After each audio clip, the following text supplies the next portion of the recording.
try to sing the prayers, because by prayers we actually get the mercy of the acharyas to understand this topic, because otherwise these spiritual topics are beyond our material abilities, because by our material senses, material intelligence, we cannot understand spiritual topics. Okay, so by only by mercy of the Lord and his devotees, acharyas, we can understand. So we pray to the acharyas that we understand. So we'll sing the prayers. Om Atnanatimirandasya Jnananjanashalaakaya Chakrurunmilitam Yena Tasmai Shri Gurave Namah. Shri Chaitanya Manobhishtam Sthapitam Yena Bhutale Swayam Rupa Kada Mahyam Dadanti Swapadantikam. Vandeham Shri Guru Shri Yuda Padakamalam Shri Gurum Vaishnavamscha Shri Rupam Sagrajadam Sagana Raghunadanvidam Tam Sajivam Sadvaidam Savadudam Parijana Sahidam Krishna Chaitanya Devam Shri Radha Krishna Padan Sagana Lalita Shri Vishakam Vidamsha He Krishna Karuna Sindhu Dinabandhu Jagatpate Gopesha Gopika Kanda Radha Kanda Namastude Tapta Kanchana Gaurangi Radhe Vrindavaneshwari Vrishabhanusude Devi Pranamami Haripriye Panchakalpatarubhyascha Kripa Sindhubhya Vaja Patidanam Pavanebhyo Vaishnavebhyo Namo Namah Nama Om Vishnupadaya Krishna Prishthaya Bhutale Srimade Bhaktivedanta Swami Niti Namine Namaste Saraswati Deve Gauravani Pracharine Nirvishesha Shunyavadi Paschatya Deshadarine Jai Shri Krishna Chaitanya Prabhu Nityananda Shri Advaita Gadadhara Shivasadi Gaurabhakta Vrinda Hare Krishna Krishna Krishna Hare Hare Hare Rama Rama Rama Hare Hare Mukam karoti vachalam pangum langayade girim yat kripatamaham vande Shri Gurum Shrimadayena Paramananda Madhavam Shri Chaitanya Mishram Namo Bhagavate Vasudevaya Om Namo Bhagavate Vasudevaya Om Namo Bhagavate Vasudevaya. That's it. Okay, so today's topic is rules and regulations. Okay, so we'll read one by one. Like each of you can read one paragraph, and then after that, no. So please actually try to understand some points, or no, if you have questions or some points you find, you can just note down the points, and then no, we can discuss those points in each paragraph or as a whole. Okay, so I'll read the shlokam in the beginning. Adachittam samadatum. You can repeat after me. Adachittam samadatum. अथाचित्तं समाधातुं Na saknoshi mayi stiram. न शक्नोषि मयि स्थिरम् Abhyasa yoga. Abhyasa yogena tado. अभ्यासयोगेन ततो Mam ichhaptum dhanasya. मामिच्छाप्तुं Dhananjay. Dhananjay Wait 1 second. I'll just check the shloka. It should be Dhananjay, I guess. 112.9. Dhananjaya, it is Dhananjaya. Yes, Prabhu. Yes. I think sometimes this font problem is there. So we'll open the database 9.12.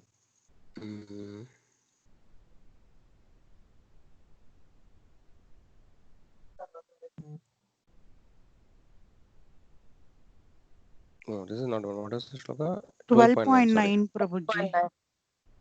Okay, we can put it 12/9. Okay. So Dhananjaya. Okay, we'll read it again. Adachittam samadatum चित्तं समादातुं na saknoshi mayi stiram न शक्नोषि मयि चिदम् abhyasa yogena tato अभ्यासयोगेन ततो mam ichhaptum dhananjaya. मामिच्छाप्तुं Dhananjay Adachittam samadatum अथ चित्तं समादातुं na saknoshi mayi stiram न शक्नोषि मयि स्थिरम् abhyasa yogena tato अभ्यासयोगेन ततो mam ichhaptum dhananjaya. Mam ichchaptam Dhananjaya. So, my dear Arjuna, O winner of wealth, if you cannot fix your mind upon me without deviation, then follow the regulative principles of Bhakti Yoga. In this way, develop a desire to attain me. Okay, so this is the translation. So we'll come back to this now, and then so now we can read from purport onwards. So some devotee can read the purport, one paragraph or two paragraph.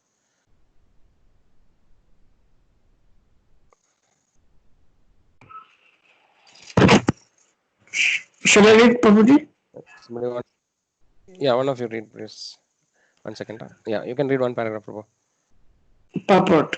In this verse, two different processes of Bhakti Yoga are indicated. The first applies to one who has actually developed an attachment for Krishna, the Supreme Personality of Godhead, by transcendental love, and the other is for one who has not developed an attachment for the Supreme Person by transcendental love. For the second class, there are different prescribed rules and regulations one can follow to be ultimately elevated to the stage of attachment to Krishna. Hare Krishna. Thank you, Prabhu. So somebody can read. Continue. Next paragraph.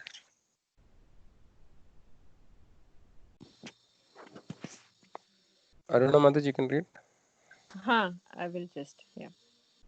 Bhakti Yoga is the purification of the senses. At the present moment in material existence, the senses are always impure, being engaged in sense gratification. But by the practice of Bhakti Yoga, these senses can become purified, and in the purified state, they come directly in contact with the Supreme Lord. In this material existence, I may be engaged in some service to some master, but I don't really lovingly serve my master.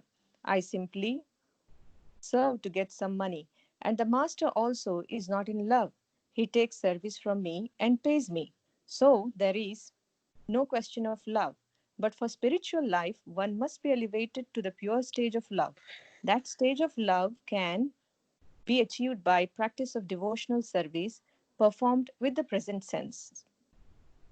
Okay, one You more want me paragraph. You to? can. Yeah, you can read one more paragraph. Sure, Prabhuji.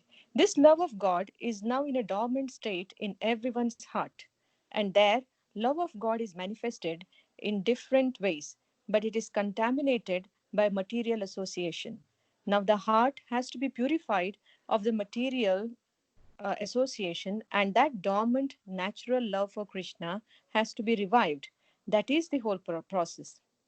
Okay. Thank you, Mataji. Somebody else can read. I will read, Prabhuji. Yes, Mataji. Really, Mataji. Yes. To practice the regulative principles of Bhakti Yoga, one should, under the guidance of an expert spiritual master, follow certain principles. One should rise early in the morning, take bath, enter the temple and offer prayers, and chant Hare Krishna. Then collect flowers to offer to the deity, cook foodstuffs to offer to the deity, take prasadam, and so on. There are various rules and regulations which one should follow, and one should constantly hear Bhagavad Gita and Srimad Bhagavatam from pure devotees. This practice can help anyone rise to the level of love of God, and then he is sure of his progress into the spiritual kingdom of God.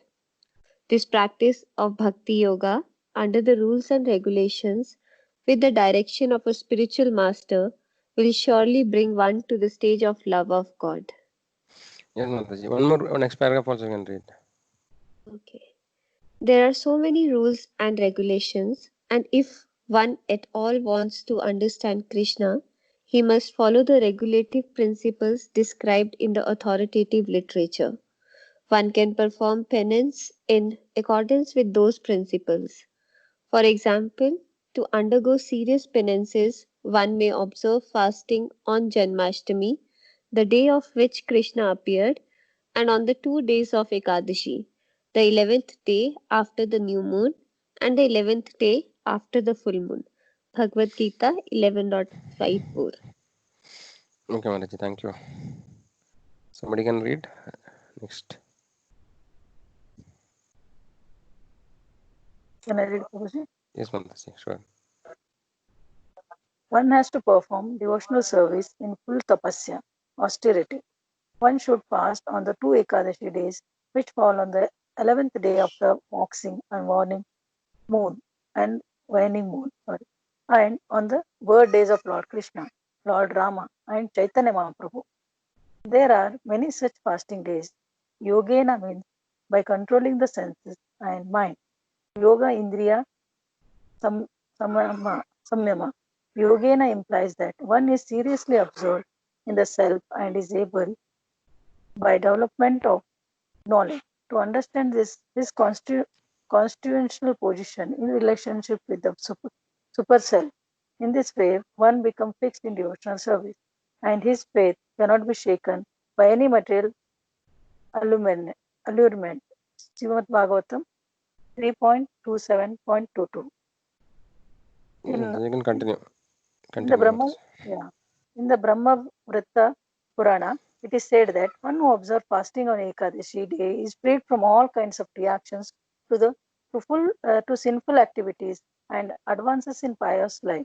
The basic principle is not just to fast, but to increase one's faith and love for Govinda or Krishna. The real reason for observing fasting on Ekadashi is to minimize the demands of the body and to engage our time in the service of the Lord by chanting and performing similar service. The best thing to do on fasting days is to remember the pastimes of Govinda and to hear his holy name constantly. Hare Krishna. Yes, so I think that's all we have today. So now we can actually discuss the points, important points in each of these what we have read. Okay, so yeah, so basically started with the Lord Krishna saying to Arjuna, no, if you are not able to fix my mind upon me without deviation, then follow the regulative principles of Bhakti Yoga. In this way, you develop a desire to attain me. So basically, what this particular thing means now is that somebody is actually highly elevated in devotional service. For them, it is not mandated to follow the regulative principles. But actually, if you are not in that very advanced stage, then we have to practice the regulative principles of Bhakti Yoga. That's what Krishna is saying. Now, if you cannot do, then you do this. So that is the context actually. Okay, so because we are all in the beginning stage of spiritual life, so for us it is recommended to do devotional the regulated principles of Bhakti Yoga. That is the context. Okay, now I think we can discuss the points. So in the first paragraph, anybody has noted some points? First paragraph.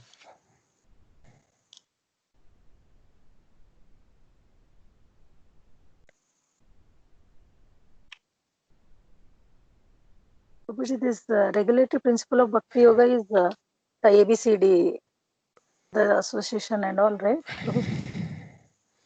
Not necessary, but it is there. See, ABCD is always there, Mataji. So in the beginning as well as in the advanced stage, ABCD is there.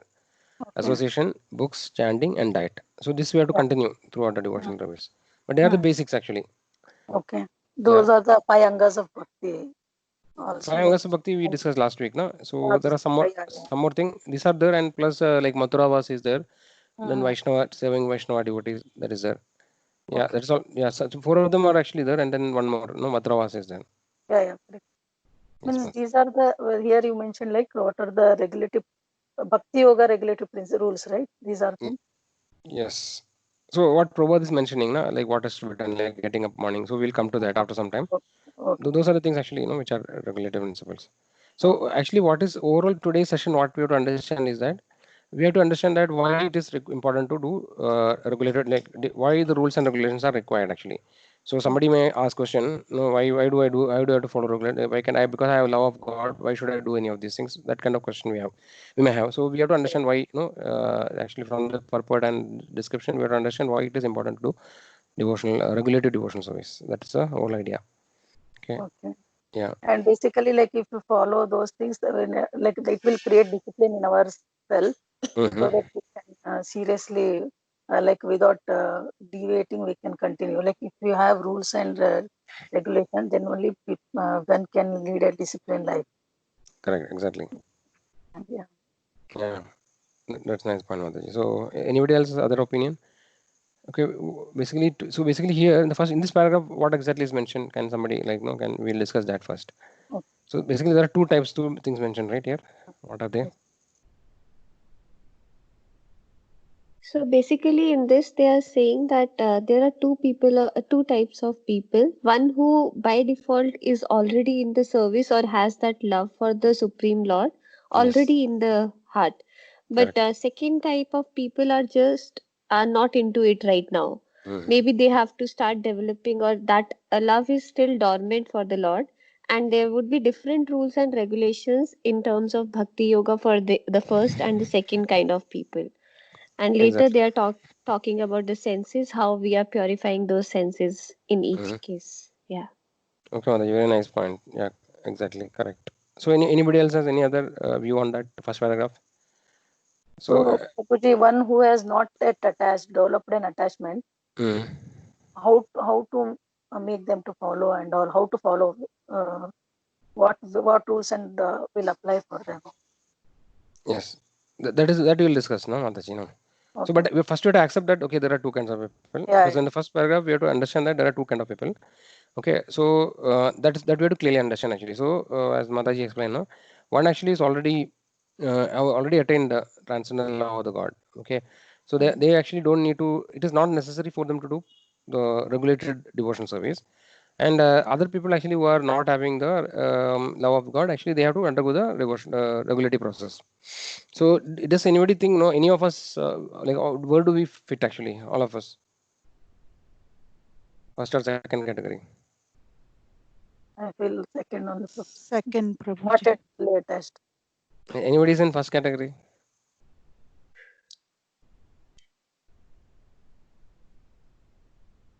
Okay, so nobody is saying. So basically, all of us are in second category. Okay, so that's I think, yeah, we're understanding. Then we'll go on to the next paragraph. Okay, so what is the points in the so Mataji just told about senses a little bit, right? So what are the points? Other points in the second paragraph? So why basically, indirectly it is saying first paragraph told what are the two types and who needs the regulated life, right? Second Yeah. paragraph is saying that why should we follow the regulated principle? That is what actually is explained here. So somebody can tell what are the important points here, or why should we do regulated devotional service? Like what is it mentioned here is at material in this material existence, all our senses are impure. Hmm. Like we are being engaged in the sense gratification only, and Yes. yeah, that is the main reason. Even though we everyone have inside, everyone have that love of God, love to God, but because of the material contamination that is masked, that has been masked. Hmm. Yeah, and yeah, in this it is mentioned that we may be engaged in service to some master because Hmm. we have all have the tendency to serve. So we one Yes. or the other way we will be serving to someone.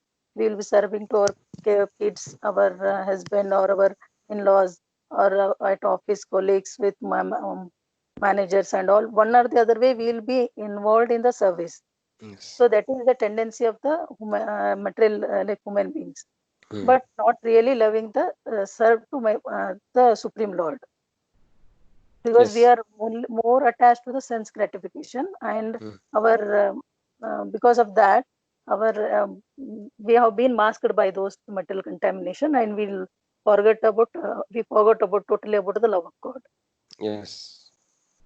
Yes, Mataji, thank you. Anybody, any other devotees, any other comments, or any you have any other viewpoint or any questions? And I think they for this only we have to perform devotional service to overcome this uh, to overcome from this uh, problem. Okay. Yeah. So how does devotional service helps in this situation? Then we'll understand ourselves. We'll understand about ourselves. We are not this body and we are soul. And then we'll start thinking about our soul, what to give to the soul, what is Hmm. required, really required. We're Hmm. keeping ourselves material engaged also. We will start thinking of uh, doing devotional service towards Lord Krishna by chanting, by associating distribution, book distribution, or prasada, preparing, offering Lord prasadam and all, so Hmm. that slowly our material our heart will get purified by the mercy of Lord, and then we can progress towards the devotional path. Yes, Mataji. Nice points, Mataji. So any other devotees have any questions or any comments in that? Is it clear? So everybody is ready, agreeing that we should do devotional, I mean, regulated devotion. So rules and regulations we have to follow. Yes, Prabhuji. Okay, the next paragraph. This we have discussed earlier, right? Can somebody tell what is the gist of that paragraph? The devotional services in elaborate, Prabhuji, how getting up I, early, getting it, Prabhuji. yeah, I mean to say before paragraph. No, this small paragraph is there in between. I think Mataji explained that also. The love of God is always in everybody's heart, but we are ignoring it because of the material world's gratification and all those things. Once the heart is clear with the 9 devotional service or with association of devotees, we will be able to see God, and our love will not require anything in return, Prabhuji. Okay. So basically, the point is that everybody, it is not that it is an artificially we are trying to love the God, right? But Yeah. what we have to understand is that it may appear because we don't have a taste or we have contaminated consciousness for many millions of lifetimes. It may appear in the beginning that it's an artificial thing, or no, I'm forcing myself to do certain activities. But actually, it is explained in the scriptures that this love of God is actually there in every living entity because it is a natural position. Because living entities are created for that. The Lord has created all this living entity for this purpose only, because for his reciprocation, right? And then there's a relationship between the living entity Jiva and the Bhagavan or Supreme Lord. So that is a natural quality of living entity to love the Lord. Okay, only thing is that now it is covered, so that we have to clearly understand. No, that is not artificially that we are trying to love the Lord. So this is something we have to. It may appear like that actually, because we may not feel the natural inclination, or we may not feel the rasa, or no, or the natural tendency of doing service to the Lord, or no, or loving the Lord. Okay, so that is only because of the contamination. To the extent we are contaminated, we will not have, our consciousness is covered. So here actually the examples we have discussed earlier, right? It's just like the fire actually, if charcoal, if you take a coal or charcoal, it's actually covered by the ash, right? So actually it is fire is there inside, but it is temporarily, it appears that it is covered. But actually by fanning with a, what do you call, a fan, right? A fanning with a fan, we can actually again revive the fire which is there in the whatever wood or charcoal, right? So like that, our living entities are exactly like that, because this love of Lord is there in everywhere. Okay, every living entity. Only thing, the more the contamination is there, the more the dust or the cover is there. So there are different examples, no, like just like the dust is covered, a mirror is covered by dust is another example. Mirror is covered by dust, right? So the, like it is known as, we discussed that earlier, right? Our heart actually is like a mirror. Okay, so that is the shloka, no? In Shishratakam, it starts with that. Cheto darpanam arjanam bhavamaha davagni nirvapanam sheyakairava chandrika vidaranam vidyavadu jivanam. So basically, Cheto darpanam arjanam. That is the process of cleaning the heart. Cheto means heart. Darpana means mirror. Marjana means cleaning. So actually, our heart is just like a mirror. Okay, so when we look into the mirror, what we will see? Reflection, Prabhuji. Yes. So we can see ourselves, right? And if the mirror is clear, not clear, like there is a lot of dust on the mirror, then what we will not be able to see ourselves. So the part, what actually is a very good analogy, because our heart is contaminated, because of various material entanglement that we have in the material world, right? We have undergone many lifetimes, and in each lifetime we are entangled into so many different things. We have so many material desires and entanglement, so our senses becomes contaminated, and mind also becomes contaminated. So because of which the heart's mirror is covered by dust. That is why we are not able to see ourselves. So what is self-realization? Self-realization is one way, literally if you take it, means that understanding who we are. So when we are looking into a mirror, so the heart actually, when you will introspect, actually we can see ourselves in the mirror of the heart. But actually, since the mirror of the heart is fully covered by dust, when we introspect, we are not able to see anything, and then we don't know who we are. And so that is why we are actually in ignorance. And what is self-realization is to understand what is our constitutional position, who are we.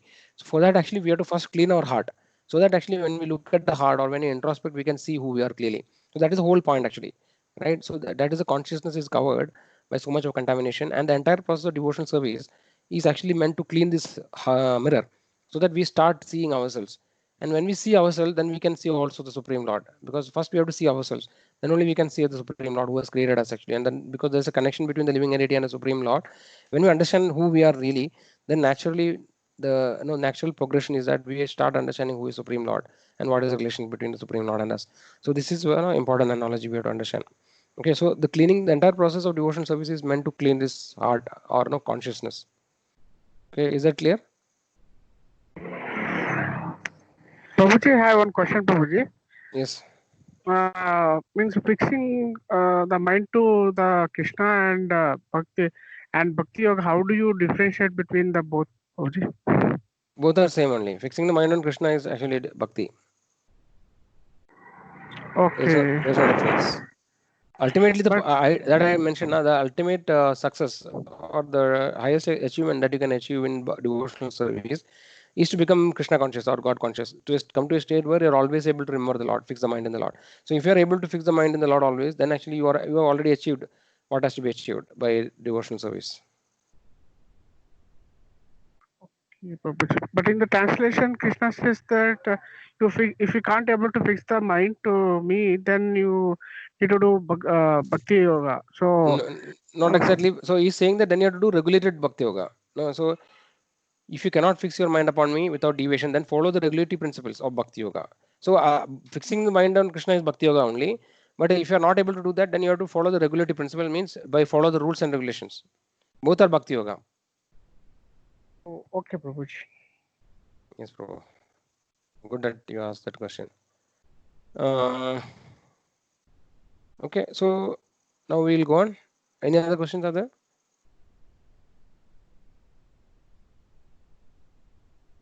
Okay. So now, so this is clear, right? I think it is very clear. So we have to understand that very clearly. Okay. One more thing I want to just, I had given an example earlier. So why do we have to follow the regulated devotional service, right? So we can take many analogies. So basically, to achieve anything successful in a material world, also we have to undergo a process, right? There's some training is required. Let's say I have told many times, somebody wants to write to clear the IAS exam, then he has to have a discipline and he has to systematically prepare for the exam. So there are he'll definitely this such a people they'll take austerity. See anybody who succeeds in the world, even material world to succeed, we need to have some austerity, right? So children know they get up very early in the morning, they study, right, and they reduce the sleep, they reduce the eating. So all these things we are doing to achieve material success. So definitely to achieve something which is the topmost, right, which is the highest thing that can be achieved in a human life, we have to definitely follow some austerities are required, right? So there is a discipline and focus is required in succeeding. So that is why, for example, in military, somebody wants to become an officer in the military, right? They have to undergo very difficult, harsh trainings in different situations, right? There is a lot of austerity. So everything we can see that there is austerity and and a systematic discipline is required. So similarly for devotional service, to achieve the highest thing, there has to be some austerity and penance is required. So that is why we have to follow the regulatory principles, right? Otherwise, there is no focus actually. If you just take it very casually, whenever it happened, let it happen, then actually, of course, it will take very long time. So that is why devotion service. And then another important thing we have to understand is that the example is given about a small child who is walking. This I also we discussed earlier. A small baby, like maybe I don't know how when they start working, like 1 year actually, maybe around 1 year time, the baby will start walking. Like he'll start standing up, maybe in 10 months or also start standing up, and then slowly he starts to walk, right? So it is not that somebody has to teach the child to walk really necessarily. He knows he has that. So the ability to walk is inbuilt, is already inbuilt in the child, but actually he needs some practice. Only thing is he has forgotten actually, in the sense that ability is there, but by doing some small practice he is able to walk properly or perfectly. So for that actually sometimes the parents will help the child, hold hand, or we may give a walker. That is actually, it is the ability to walk is there, but actually by practice that actually ability is completely brought forth, to perfection is achieved. So similarly, we have to understand that in devotional life, every living entity has the inherent ability to love the Lord. Right? The devotional is the devotional service, devotional attitude, or devotional potency is there in the living entity.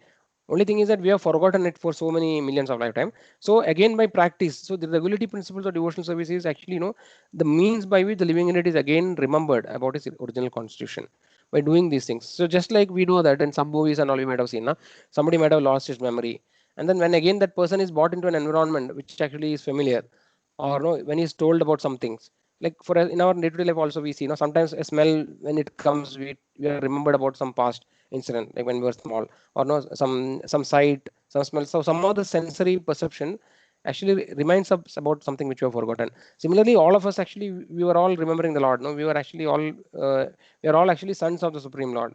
The Lord has created us, and then there is a very eternal relationship between the living entity and the Jivatma and Paramatma. But only thing is we are forgotten. So what is the devotional service? By practice of regulative devotional service, we are gradually reminded about our past relation with the Lord, and then no, it becomes natural.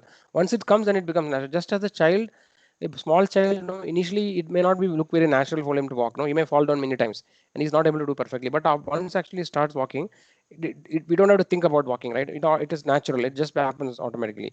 So similar, devotion service also is spontaneous. But only thing is that now we have not done, or now we are away from the Lord for many millions of lifetime.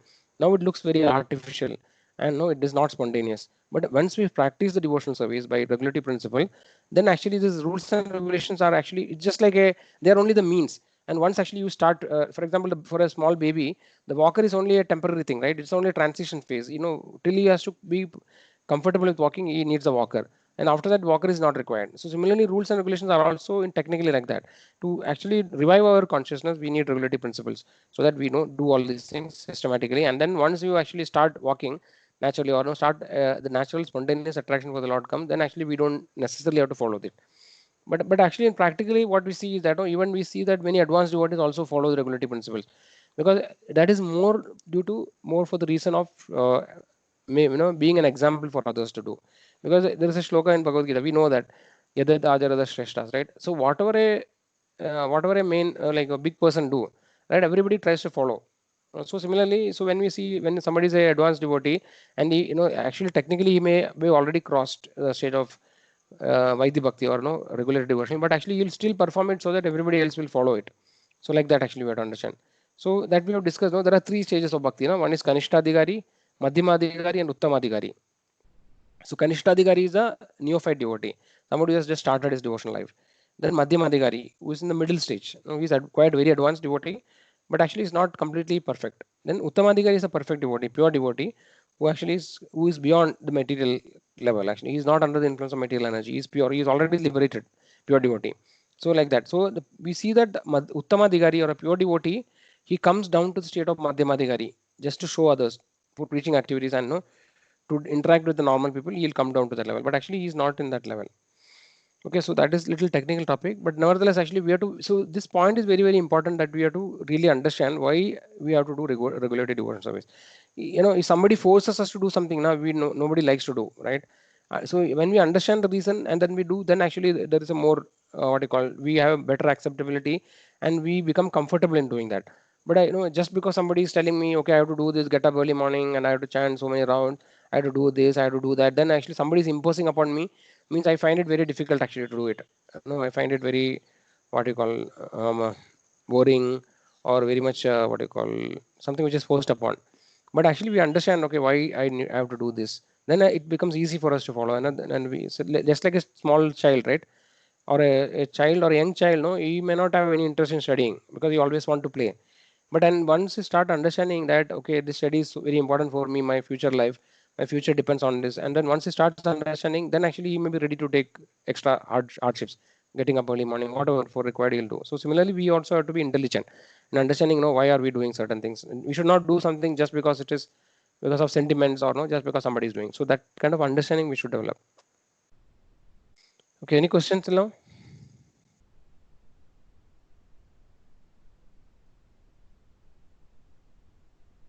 No problem. Everything is clear? Good. Okay, so this paragraph, can somebody tell to practice regulative principle? So basically it talks about what are the some examples of regulated devotional service life. How does it look like? No, so can somebody tell some points about it? What are the things in that?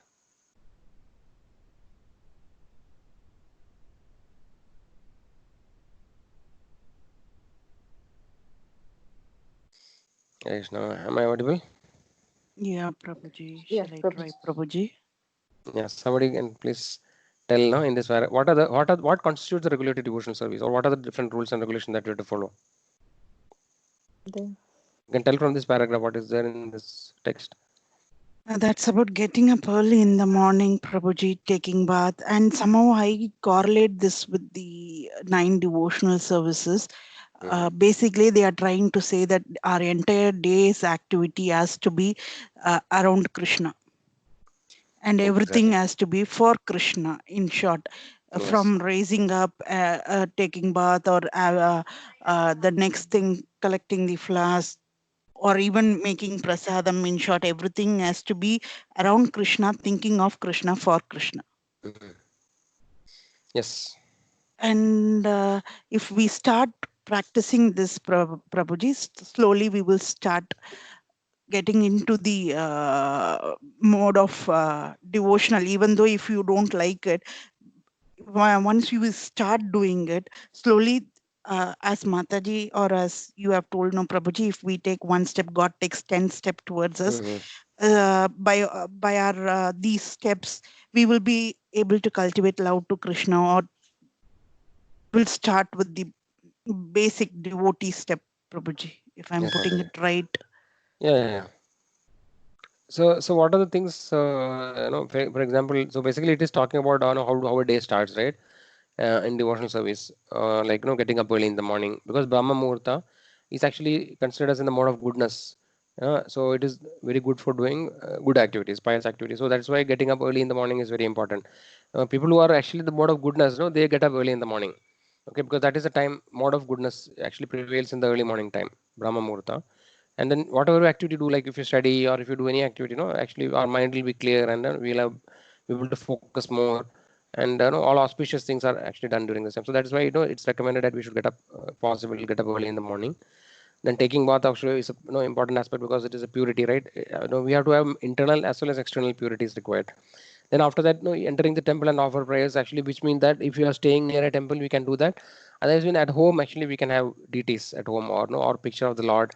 We can have an altar where actually, we can pray to the Lord, right? Doing so, that is actually doing devotional service directly. Then chanting the Hare Krishna, holy names of the Lord.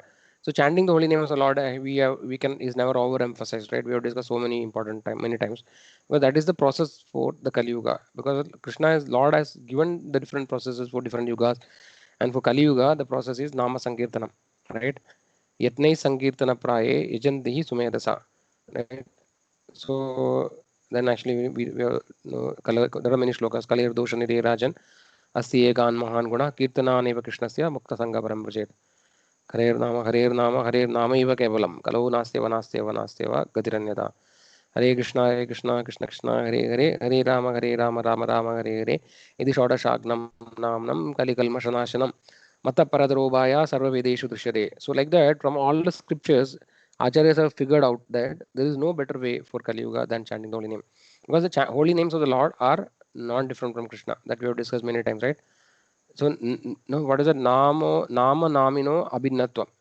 So Nama Namino. So Nama means the word, the holy names, and Namino means the person of whose the names are. Nama Namino Abhinatvam means there is no, it's not different actually. The name and the person are not different in case of spiritual names. So that is why the holy names of the Lord are very, very powerful and potent. So if you chant the holy names of the Lord, then actually it directly purifies our heart. There is nothing which is as potent as chanting the holy names for purification. Because the Lord actually is there. Any a sincere devotee, when he calls the name of the Lord, he is immediately there present. We can see that example, like Lord actually sometimes he is present directly, or he is present indirectly by through his different energies. Like Ajamila, as soon as he called Narayana, immediately the Vishnudutas appeared. So Vishnudutas are actually in a presentation of the Supreme Lord, right? Immediately, there is no any delay. In next moment, Vishnudutas appeared there. Similarly, in the Gajendra story, Gajendra Moksham, when the elephant was not able to kill the crocodile after tossing for many thousands of years, no 10,000 celestial years they fought, it seems. But as soon as the Lord actually Gajendra takes the lotus, I mean he remembers the Lord and offer the prayer. Immediately the next moment, the Lord appears before him. Okay, so but actually it is told that this, when you are telling the name of the Lord, actually the Lord is already present there. That much actually is the power of holy name, right? So that is why chanting the holy name is actually never can never be underestimated. And then we have already discussed so many times, right, about it. I don't want to discuss more, but then we already also discussed why you only chant this mantra. That we discussed, right? Because that is the mantra which is given for Kali Yuga, right? We have seen that. So this way, chanting the holy name is very, very powerful. So if you cannot do other activities, at least get up early morning. If possible, take bath, or without bath also is fine. Chant the holy names, because the bath taking chanting the holy name is also purifying, right? So So gradually, as our capacity allow, as our conviction allow, we can actually try to do more and more. But in the beginning, no, at least standing is required actually. Okay, then other things like these are all other things are actually related to deity worship. So if you have deities or photo of the Lord at home altar, then actually we can, you can consider that okay, this Lord actually, whatever the form of the Lord, like if it is like Gaur Nitai, like who are Krishna and Balram in Kali Yuga, or Jagannath, Baldev, Subhadra. So these are the deities which are recommended for people who are in the beginning stage of devotional service. Right? It is recommended to have Gaur Nitai deities, and then or Jagannath, Baldev, Subhadra, because these deities are actually more kind of forgiving. They actually don't expect so many strict worship. But actually, we are not recommended to worship Radha and Krishna, because Radha Krishna worship is the topmost, highest, which requires very very high standard. So we can actually worship the deities, or we can just have a photo in the picture. In the beginning, picture is sufficient. Actually, we can have a picture of the Lord, and then we can consider the Lord actually as a member of your house. And then always think about the Lord actually. So now when I collect the flowers, or you go outside and buy flowers, you think that okay, I'm buying the flower for the Lord. I want to offer it to the Lord. And then you buy vegetables or other grocery. You have to think that okay, this is something which the Lord will like, and I'm buying this for the Lord. So this way, when you do every activity which is connected to the Lord, then we can dovetail all our activities. Cooking for the Lord, right? So these are different activities of deity worship. Okay, then there are many other, and one should constantly hear Bhagavad Gita and Srimad Bhagavatam. Hearing, we have to read Bhagavad Gita on a daily basis, or hear Bhagavad Gita on Bhagavatam. So these are some of the different parts of devotional service, right? Shravanam, Kirtanam, Vishnu, we discussed, right? So basically, we know that there are four regulative principles. No, that also we should understand. What are the four regulative principles in devotional service? Which are, these are the actual rules. So this is the bare minimum which is required. Now these are all more things actually what we have discussed, but there are four basic things which has to be, which is expected from a devotee. What are the four regulative principles? Prabhuji, no intoxication, no meat eating, no gambling, no illicit sex. Yes. So this is something which we should follow. Why are we following this? So everything we should ask why I should do this. Why are you asking me to do? So because all of these things, all of these things are sinful actually. If you don't do, then we are actually committing sin, right? So because according to the Vedic tradition, right? So killing animals is actually we are committing of sins or offenses to the living entities, right? By killing. No, and then second thing is that naturally, we are offering prasadam, so we cannot offer non-vegetarian. Then intoxication, of course, anybody knows, right? It is actually, it results in so many problems. Actually, we can see that people who are who are drunk, right? They actually lose their proper consciousness and they commit so many sinful activities, so many crime. So intoxication is not, no meat eating, no gambling also. See, these are, it is told that when Kali Yuga, when Maharaj Parishad meets the personified Kali, so Kali actually appears before Maharaj Parishad, and he was ready to kill because Kali was killing the cow, trying to kill the cow or or trouble the cow. So finally, Maharaj gives the four places for the Kali to reside. So these are the places actually, wherever there is gold, wherever there is gambling, wherever there is prostitution, and then so that is why all these places Kali will be there. So that to be free from Kali, or no, to reduce the ill effect of Kali, we have to follow the four regulative principles: no meat eating, no gambling, no intoxication, and no illicit sex. So otherwise, when you violate these rules, then we are committing sinful activity. And when we commit sinful activity and then we try to make progress in spiritual life, it is just like trying to burn a fire and trying to put water at the same time. So the fire, we can never ignite a fire properly, it will never burn, right? On one side we try to burn and another side we put water. So nevertheless, so some of us may not be able to give up all the things immediately. So that doesn't mean that we should, this is not for me, I'll not do. We have seen that somebody who's extremely sinful people, so many sinful people actually, when Prabhupada went to the Western country, they were only doing these four regulative, they are always breaking these four regulative principles because their lifestyle is like that. All the four regulative principles they violate every day. So, but then we can see that so many of them become very pure devotees, right? So it is all possible actually by the mercy of the Lord and mercy of Acharyas.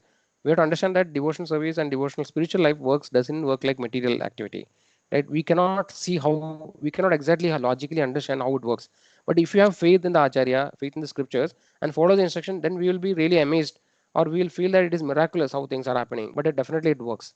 But we may not be able to exactly understand how this is happening, but it works because it has been proven so many times, right? Because the Lord is so powerful, he can do anything. And then whatever Lord, many of the scriptural injunctions are given by Supreme Lord himself, right? Because we have seen that in the beginning, whenever the Lord created a material world, he also creates the Vedic rules, the scriptural rules, by which actually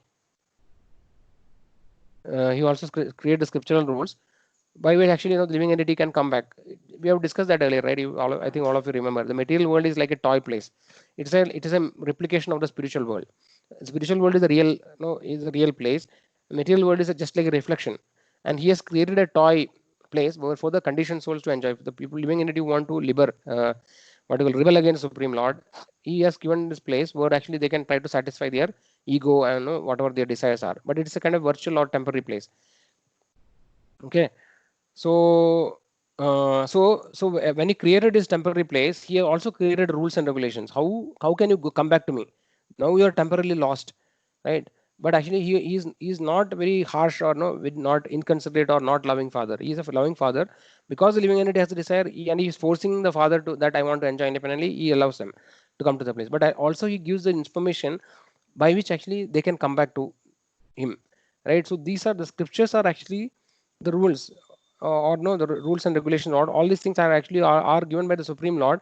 It is told dharmastu sakshat bhagavat pranidam.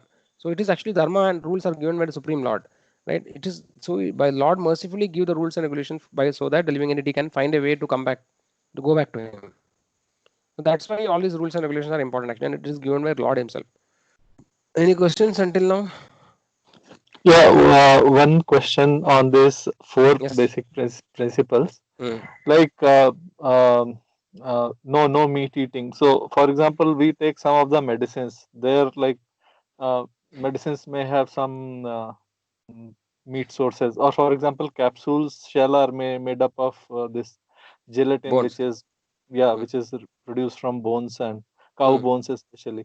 Hmm. So, so so in that way, we'll have to take care for all that, right? Yes. So as I told, no, Rupaji, so basically everything is depend. So basically we have to go by a progressive step. So we cannot should not become fanatic. That day one see ultimately how much devotional service we are able to do. Also to some extent it depends on our past karma.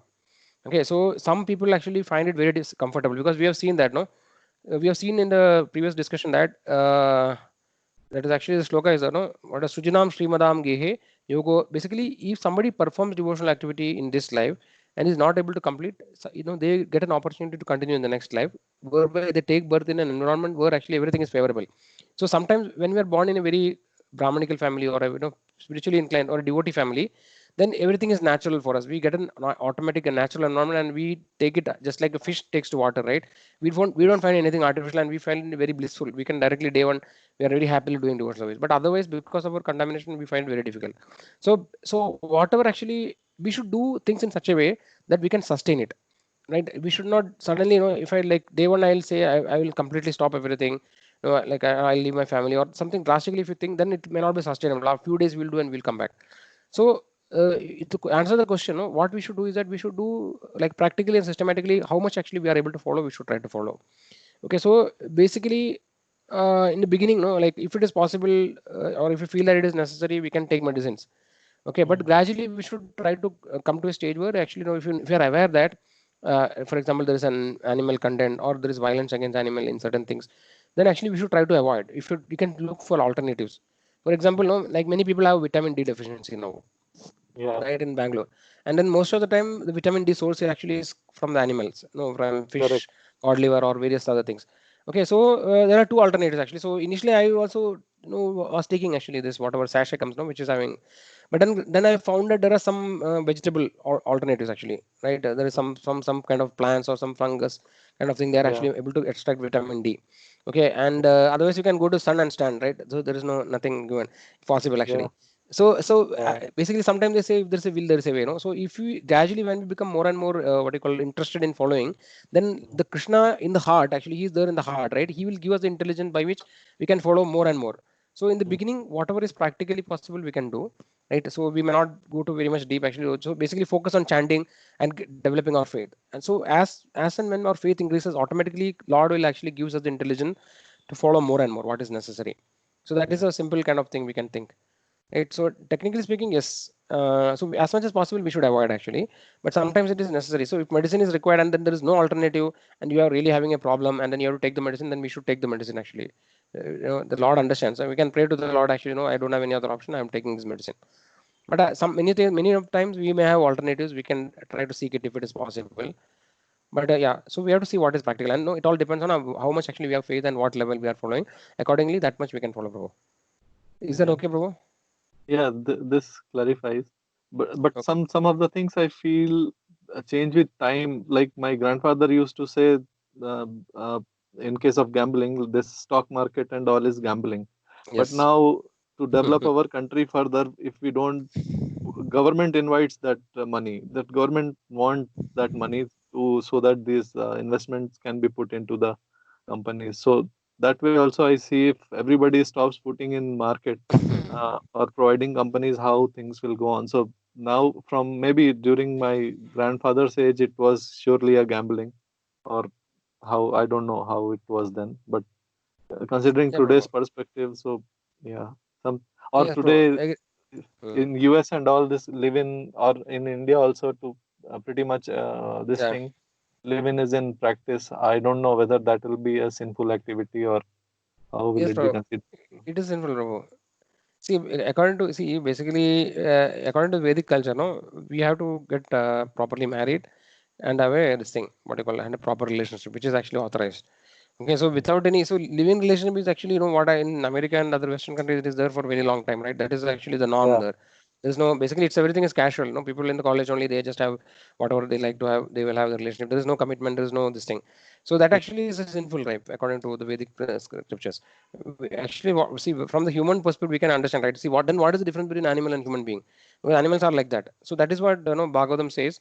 Mahabharata is mentioned. No, ahara nidra bhayamayudhanam cha, right? So it says that eating, mating, sleeping, and defending are common between human being and animal. So what is actually that distinguishes the human being is actually, they have the higher intelligence.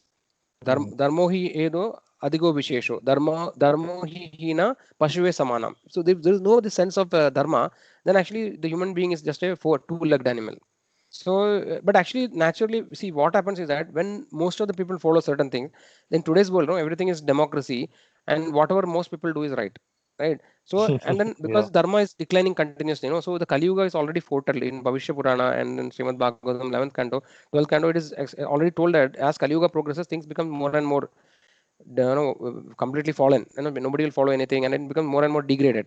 But that doesn't mean that dharma is we cannot, it's not that we should have to change the dharma itself. Dharma is always dharma, right? It won't change. But actually the Kali Yuga actually will be degraded, and people will not follow the things, and it becomes more and more degraded, and towards the end it is told that there won't be any rains. There won't be, and people will start eating each other actually, because there won't be any food production, nothing will be there. All the rains will stop, and the lifespan of the people will reduce considerably. People will live for 10 years only, towards the end of Kali Yuga. So Mm. that is foretold actually, but that doesn't mean that most of the people are doing this now. That means that is right. No, so Yes. naturally we will be inclined to think like that, because everybody is doing. We think, no, everybody is doing. Then why should I only follow? That is a normal human tendency. But actually we have to. That's why scriptures are important, and we should try to stick to the scriptures. So that is why people are very fallen in Kali Yuga. So yes, Prabhu. So gambling, it's just doing actually, for example, investing in share market actually is considered as part of gambling. Okay, Yeah. and living relationship is actually considered as illicit sex, right? So that is actually fact.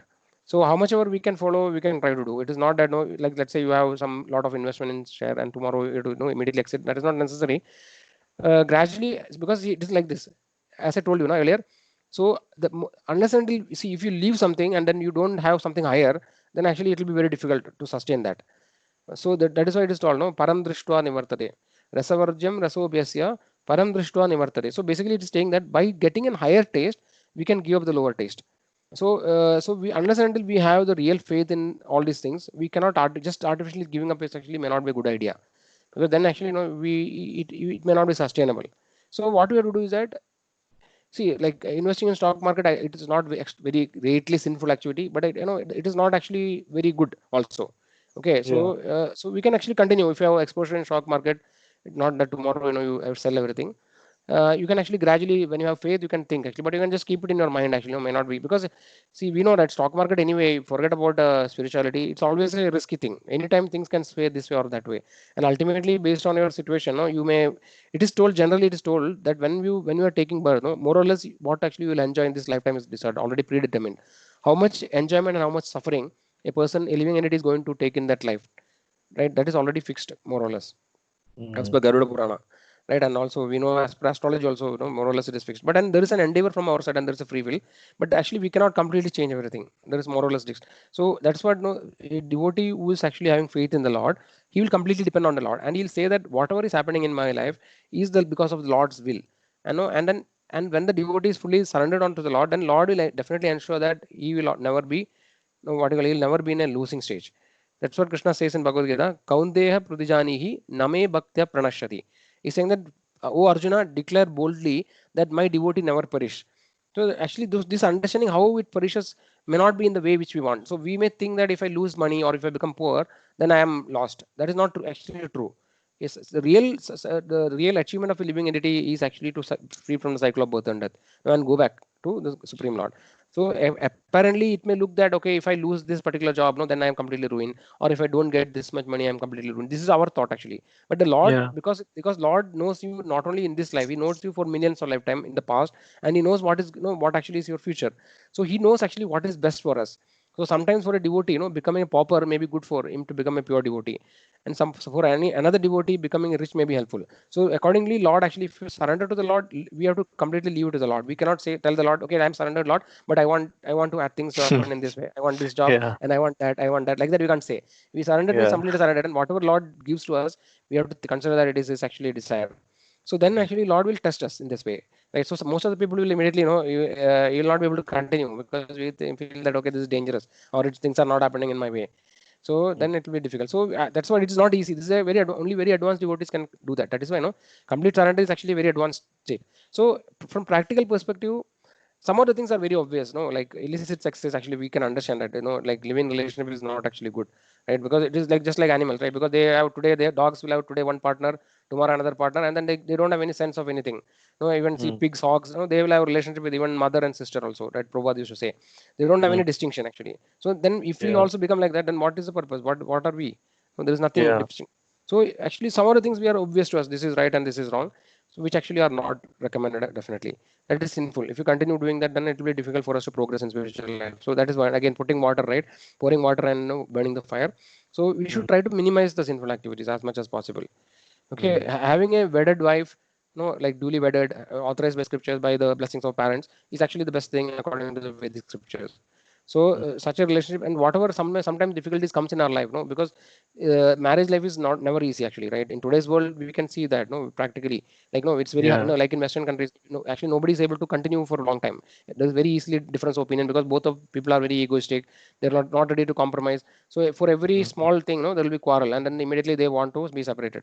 So this is very Mm. common, and then as it becomes more common, then everybody thinks that it is normal, right? Yeah. So but nevertheless, actually, it is not actually good, right? So see, one way, because why, the main reason for coming to a marriage life, people come to marriage life, is one is for the like it's an ashrama, and the most important reason is that because people are not able to control their senses, because their Mm. sense gratification. If you don't have married life, then actually, society will become completely chaotic, because everybody will do whatever they want, and then there won't be any order. So that's why marriage is an authorized institution by which actually, people actually can satisfy their senses, and at the same time, be part of the society and don't create disturbances. So we try to be satisfied. But today's world, people are not satisfied, right? Even if you have one partner, they don't not satisfied. So ideally speaking, we should have, see, the best thing to have is that to become a brahmachari, right? Don't Mm. marry. Okay, that is but very difficult actually, because no, in today's world it is next to impossible. You cannot be a pseudo brahmachari or a pseudo sannyas. In the thing, mind always thinking about sensual things, but externally Yeah. it's showing that I am a brahmachari. That is cheating yourselves.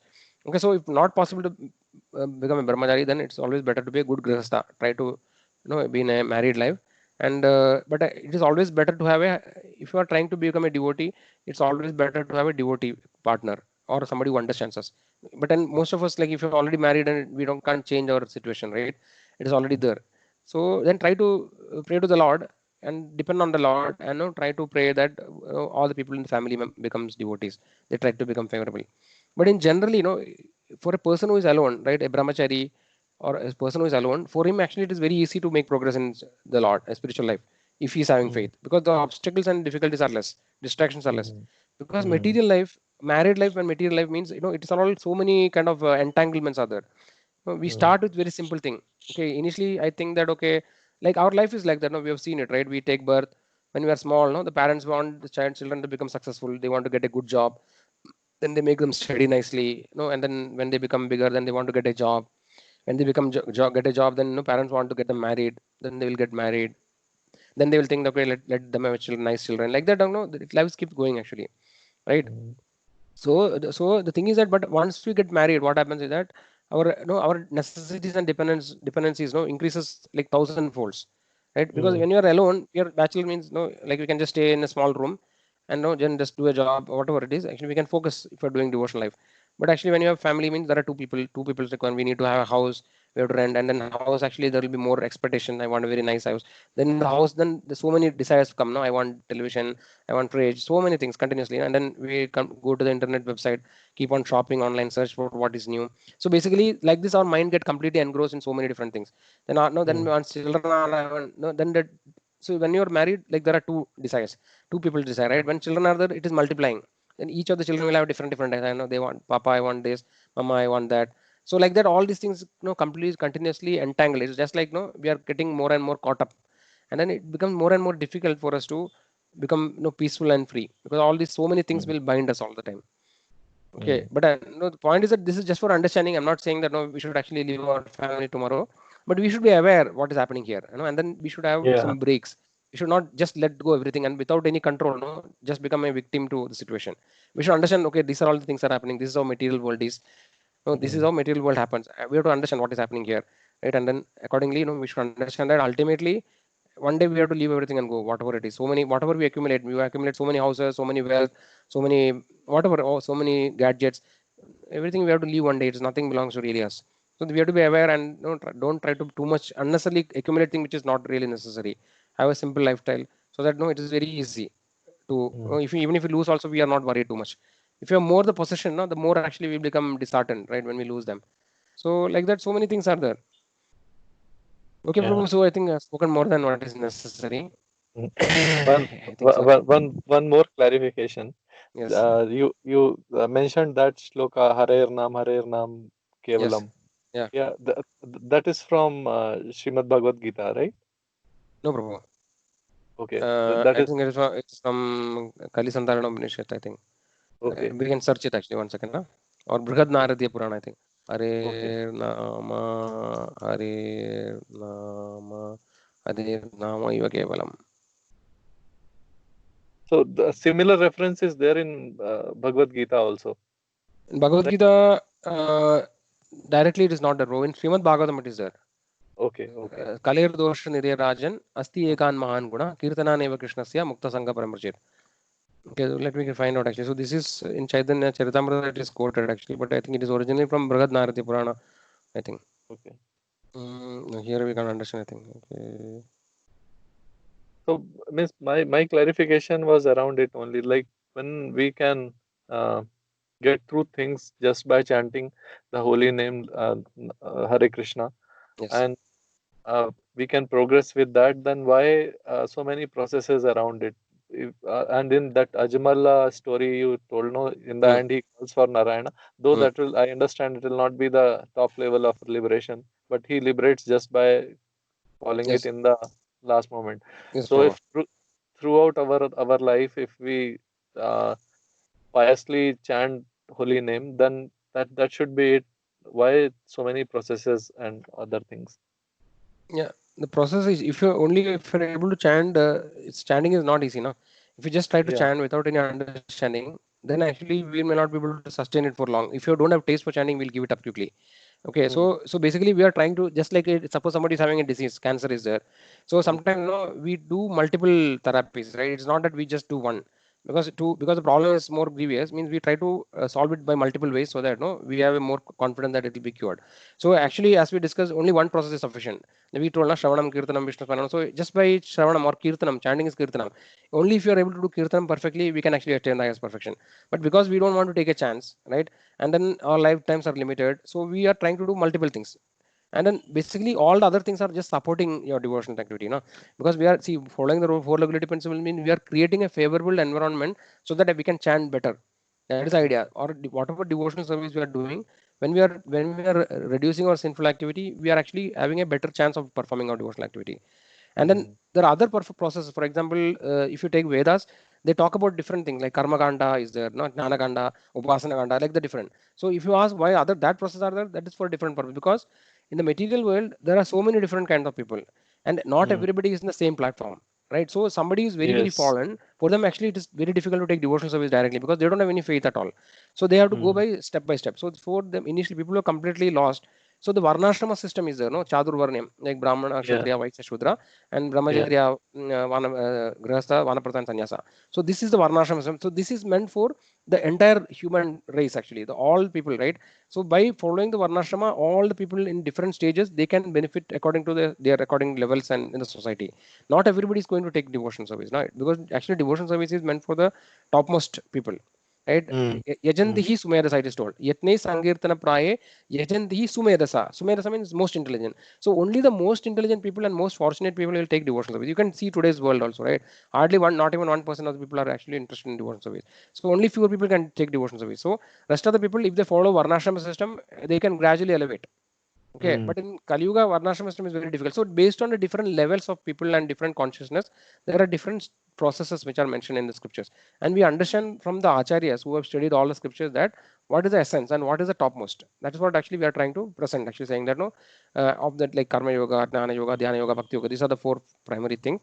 And Bhakti Yoga is the topmost actually. We are actually seen from the shlokas, right? Yoginam avi sarvesham madgadena andaratmana shraddhavan bhajade yomam samayukta tamamada. So there it is mentioned that of all the yogis, one is always remembering me in devotion. He is the topmost. Krishna himself says. Okay, so this way we can understand, Prabhu. So this is Srimad Bhagavatam. Kalir dosha nide rajan asti ekan mahan guna kirtana neva Krishna se mukta sangha param brajet. So here it is saying that so it is not that Hare Krishna mantra is the only way of deliverance. Okay, any name of Hari, kirtana neva Krishnasya, Krishna, any name of holy name of Lord, every name of holy name of Lord is very powerful, is equally potent. Okay, so if you chant any of the holy name of the Lord, you actually become purified. It is not only Hare Krishna mantra. But why are we following Hare Krishna mantra? Because actually we are following a particular parampara, right? So each Yeah. parampara is like a particular path or a particular channel to the supreme. It's a path to the supreme spiritual world. So because you cannot put your leg in four of the different paths. No, like one leg I'll put in this path, one leg I'll put in, and then you cannot go anywhere. So we have to Yeah. decide one of the authorized parampara, and then we have to follow that parampara. If you do that, then all the acharyas in that parampara, no, who are actually very close to the Supreme Lord, they will deliver us actually by following the instructions or path given by them. So because in our parampara, Hare Krishna Mahamantra actually is the mantra which is given. Okay, so that is why we are chanting Hare Krishna. But actually, any other mantra is also powerful. No, like for example, in Sri Sampradaya, they chant Om Namo Bhagavate Vasudevaya, right? Om Namo Narayanaya. Like the different mantras are there, but actually we cannot without properly getting initiated or properly taking diksha in a particular parampara. It is very difficult to actually go back to Krishna. We have to decide what is one of the authorized parampara, and then we have to get initiated in that parampara and follow the acharyas. Because we have to understand spiritual path is not like, as I told many times, no, it is not a material path. It is not by our endeavor or by our intelligence we can actually navigate different paths and reach the spiritual world. It's not possible. It works in a different way because it works through the Lord's mercy, and Lord's mercy comes through the acharyas, previous acharyas, no, or in the parampara. They are all actually many of the acharyas in the parampara. They are actually associates of the Lord. No, they are not ordinary people. They are called Nitya Siddhas. We talked about pure devotees, no, or Mahabhagavatas, or what is that actually? Uttamadhikari, right? Pure devotees. So many of the pure devotees, they directly come from the spiritual world when the Lord comes to help them. So these are not ordinary people. So when we follow those acharyas, by their mercy, we can go actually. So that is how things work. So, but Hare Krishna mantra actually is defined in Kalisantarana Upanishad. Okay, so that I will Okay. show also. So, but actually, so any holy name of the Lord is actually powerful. For example, here you saw this, na Kalir Dosha Nidhirajan. It's saying that Kali Yuga is full of fault, but there is one great quality. By chanting the names of the Lord, we can get the highest perfection. Kirtana Deva Krishna Mukta Sangha Param Brje, the topmost destination we can achieve by chanting the holy names. So this is one shloka. Now, if you look at other shloka, so this sloka is the Harir Nama Iva Kevalam, Kalau Nastyava Nastyava Nastyava. This is coming from, this is Chaitanya Charitamrita, but is also quoted in Brahad Naradiya Purana, I think. That I will find out. 1 second, give me some time. Sure, sure. Where can I find it? Okay, here I think it should be there.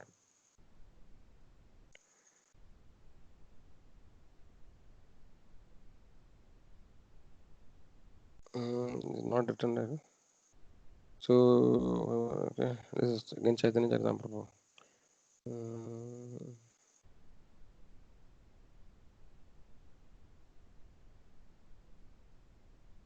Okay, so I am not able to find now.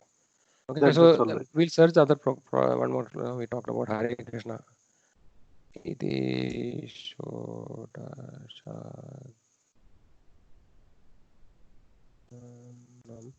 Kali Kali.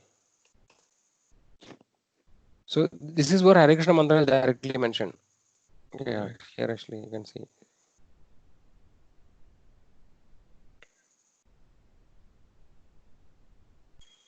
Okay, so here it is given different scriptural evidences. Okay, some scriptural evidence Hare Krishna mantra, right? So Hare Krishna, Krishna Krishna, Hare Hare, Hare Rama, Rama Rama, Hare Hare. Iti Shodashagnam Namnam Kali Kalmashanashanam Nata Paradarobhaya Sarva Vedeshu Dusuri.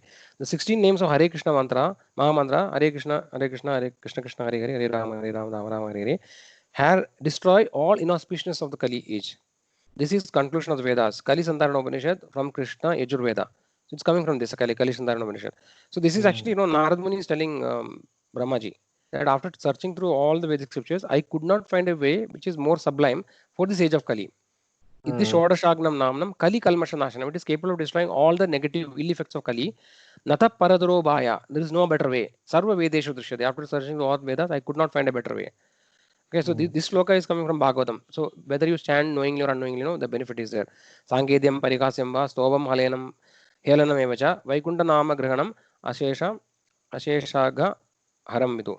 One who chant the holy name of the Lord immediately free from reactions of unlimited sins, even if it chants indirectly to indicate something else, jokingly for musical enjoyment. So basically, this is mentioned during the Ajamala pastime. Okay, the Nama Sankirtana Deva Taragam Brahma Darshade Hare Krishna Hare Krishna Krishna Krishna Hare Hare Rama Rama Rama Hare. This is coming from Brahmanda Purana. The Nama Sankirtana, public chanting of Hare Krishna Mahamantra, delivers complete revelation of all scripture, spiritual reality. Okay, then this is some other Chaitanya Charitamrita there. Many other shloka. This is actually Padma Purana. Padma Purana actually, this is quoted. Okay. So there are many sexual references. This is a big shloka actually, this is talking a lot of things. Yeah. So this is coming from Ananda Samhita. Okay, Narada Pancharatra.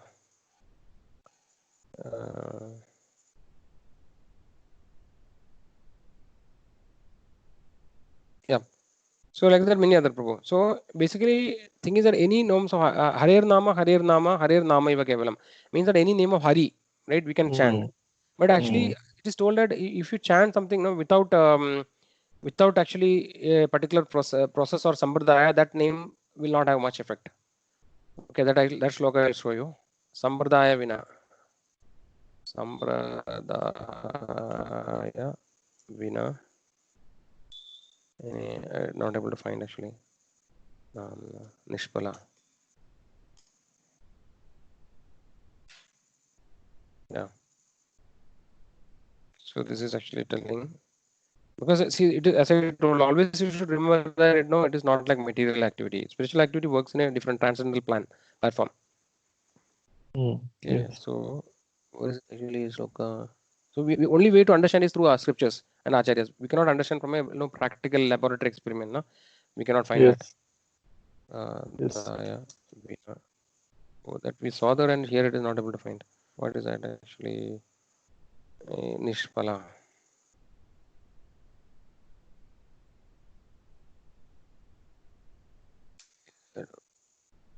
Why is it coming like this, bro? Here, no, you can see right here. Here it is a Sambardaya Vinahi Mantra Te Nishpala Mada Ada Kalau Bhavishyanti. This I am sharing here, but if I go to the page, now I am not able to find it.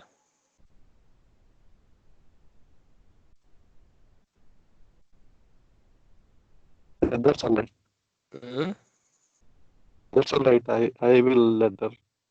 Yeah, so you can see that shloka, right? You can see that what it means is that Sambardaya Vinahe Mandra Ste Nishpala means without, if you chant a mantra without a proper parampara or Sambardaya, that mantra will not have the effect, full effect.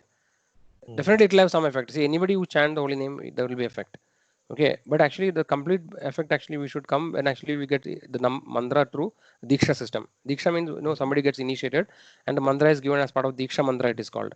So that actually comes through a parampara. So then the mantra becomes more powerful. Right? But anybody who chant the holy name without initiation also, definitely it purifies them. But actually the complete perfection, so that is why the importance of parampara is coming. The parampara is actually the acharyas in the parampara. They are actually delivering the people who are connected to that parampara. That's how it works. Okay, so I hope everybody's with us. Thank you, Right. Prabhuji. Yeah, some people have dropped out, I think. Okay, nevertheless, we can discuss more, Sharad, actually, later if you have Sure. more questions.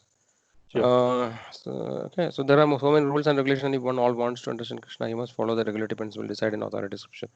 One can perform penance according. So this is clear, no? So why I should perform regulation and regulation? Is it clear to everybody? Anybody has any doubt? Krishna devotees. No, Prabhuji. One can perform penance according to those principles. For example, to undergo serious penance, one may observe. Now the question of penance. See, penance is very important actually. So we talked about rules and regulation, right? The next thing is that penances and austerities, right? So why should we do penance and austerity is important to understand. What is that shloka? Tabo Divyam.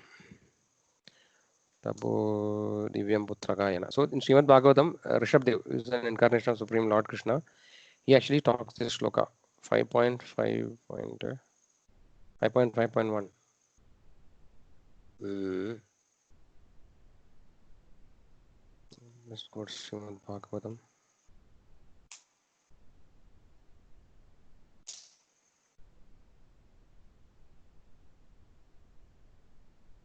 Srimad Bhagavatam 5. Fifth canto, chapter 1. This is not the one, I think. Something is wrong. What is that? 5.5.1.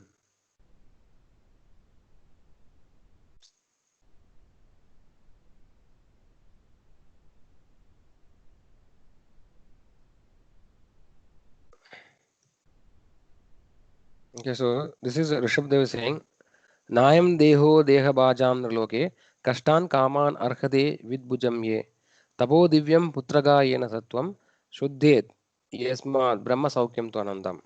What actually says is that Lord Rishabdev told us, my dear boys, of all the living entities who have accepted material bodies in this world, one who has been awarded the human form should not work hard day and night simply for sense gratification, which is available even for dogs and hawks that eat stool.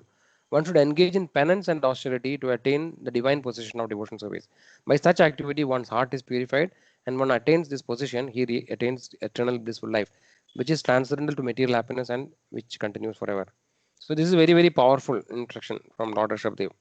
Okay, so actually the purport is very interesting, but we don't have time to read everything. Okay, so basically what we have to understand is that, so we actually, in material world, we see that people works hard day and night, without actually any rest.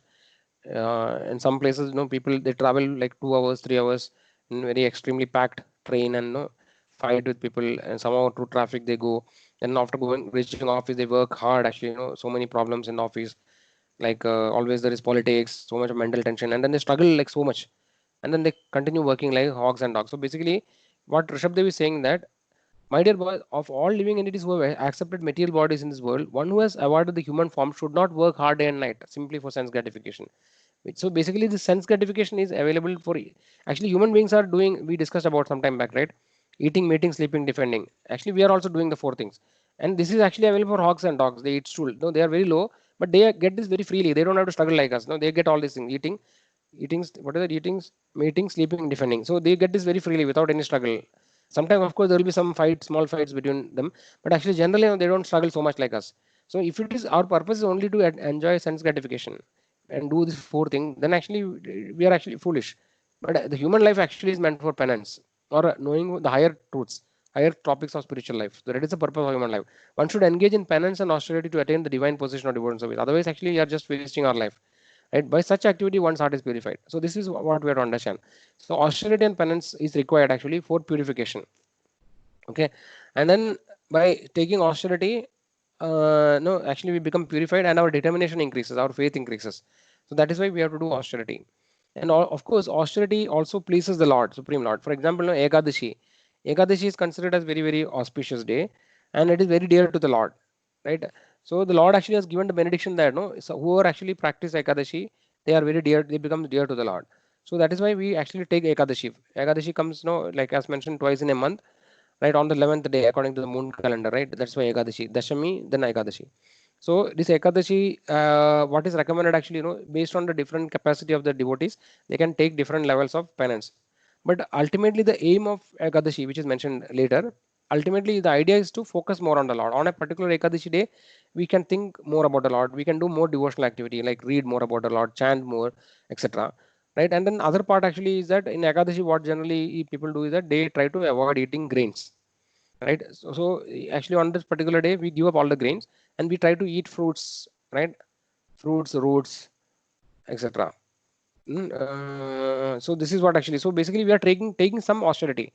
So this austerity, I think we can understand, right? As I mentioned some time back, when we want to try to achieve something very difficult to achieve, we see that people take austerity. We can see that no, everybody take austerity. Somebody is a player, an athlete, or a football player, or an actor, actress. So they all try to take austerities. So saying that they may try to give up something, so that their determination is more fixed. Right? So the austerity and penance help us to make strong in our determination. That is one important aspect. And second thing is that actually, it pleases the Lord actually, because when we are trying to follow it for the pleasing the Lord, then naturally the Lord actually is pleased by taking the austerity. So we will have more information. No, if somebody is interested, we can find out. We have Vaishnava calendar is there, and then where actually it is given what are the important days. We can take what you call fasting, for example, right? Generally, we take on Janmashtami we do. Then there are other days like Balram Purnima, Gaur Purnima, and appearance and disappearance of acharyas. So some of these kind of days generally we try to do fasting to different level. So Ekadashi we do fast for one full day. Some of the appearance disappearance we do fasting till noon or fasting till moonlight, moonrise, etc. Based on the thing. Okay, so we actually do Ekadashi for pleasing the Lord. That we have to keep in mind. So generally, nowadays actually, because you see that externally, if you go, if you listen to different spiritual gurus and people who are outside, they generally may try to say that because they don't have full faith in the Lord. Okay, so actually they themselves don't have full faith. So what they'll try to say is that okay, we have to do Ekadashi because it's a detoxification, or no, or it's good for the health. So this is detoxification and good for health actually maybe a kind of a side effect or a byproduct. The primary aim is not that. See, what will you do with a perfect body? Even if you live for 1,000 years, and if you don't make progress towards going back to the spiritual world, or no, if you are just continuing the material world again and again, what is the point of living in a very perfect body, healthy body? That is not the purpose actually. The body will be gone anytime, today or tomorrow or day after tomorrow, right? Anytime sooner or later it will be definitely finished. But we doesn't mean that we should be negligent and do whatever we want. That is not the point. We have to do what is reasonable. But the purpose we have to understand is that austerities and penance are not primarily meant for for health benefits. We are actually doing all this austerity and penance to please the Supreme Lord. That is the main thing. Because Lord actually has given in scripture that we can do this.